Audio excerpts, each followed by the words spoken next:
Peggy 18.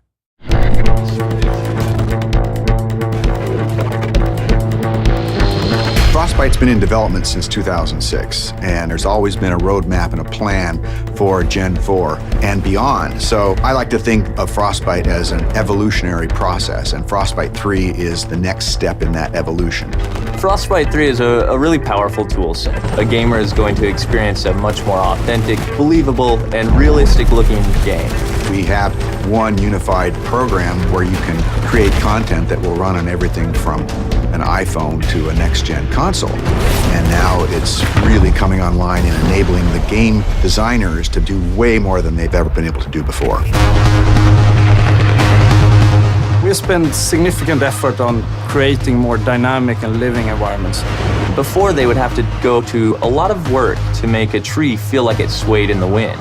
Now we give them the tools to create the tree, and we let the game engine control how the wind affects that tree. Frostbite allows everything to work together. The waves on the beach, the wind blowing the whitecaps, even the clouds overhead all move consistently with the forces of nature. You might see an explosion go off, you'll see the trees nearby shake from the explosion. It's sort of subtle, but it creates this sense of seamless reality. So the large world coupled with a lot of people running around interacting with you really pays off in Battlefield 4.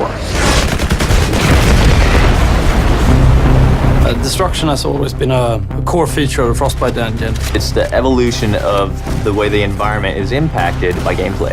Everything from the smallest spark colliding, but also gigantic chunks of debris that crumble when they impact the ground. The guys on Battlefield 4 have been working on something called Levolution. Levolution is really about the concept how you can drastically change a multiplayer map into something different. It could be anything from a big building collapsing or to a dam breaking or anything really big game changer to the level. A recent feature that we've put in, and you'll see in Battlefield 4, is our networked water simulation. So what this means is all players will see the same wave in the same position at the same time. And this leads to some pretty exciting cat and mouse type of gameplay where you're ducking down and going up and you can kind of peek around as you drive in your boat. It will no longer swim on a flat surface. Instead, it will be affected by the different waves and everything. And that comes to everything from living characters that are swimming, but also to the ragdolls. Something like a jet crashes into the ocean, you'll see the water react and the debris will then float on the waves. It's a very, very cool dynamic engine. Things just happen and it seems right.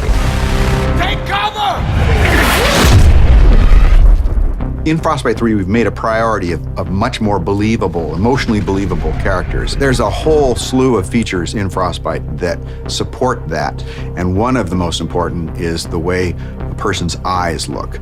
The way we render characters is better than ever before. We're doing subsurface scattered models. We have parallax animation in the iris. You'll notice it looks like a real eye. You'll back me up, right?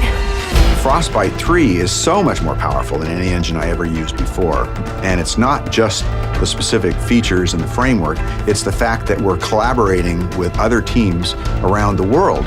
In the past, before we had the Frostbite team, we were building a new engine every time and we were kind of stumbling constantly. Now, to have the team here to focus on new releases with new goodies means that we as a team can focus on the creative side to deliver better games, better experiences. Today it's used by a lot of different genres, so everything from racing games to real-time strategy games and RPGs. So in Battlefield 4, when the building collapses, the dust starts expanding, the debris is falling, the sparks are flying, the boats are ramping off of waves, all of this is because of Frostbite 3.